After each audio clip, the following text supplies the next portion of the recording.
Welcome to the Advanced WordPress Mastery Kit Chapter 14. How to add blocks to build a post. In this video tutorial, we are going to take a look at how to add blocks to build a post, step by step. So let's get started. We start with a new post and first enter your post title here.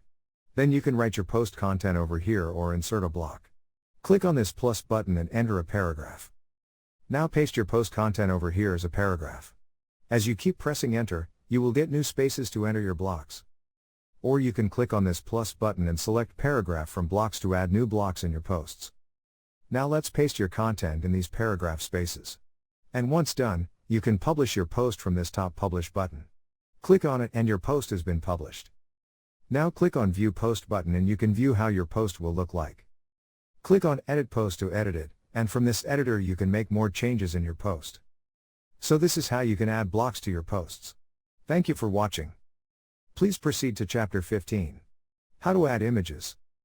Inside that video, we are going to take a look at how to add images in your posts, step by step. See you in the next tutorial.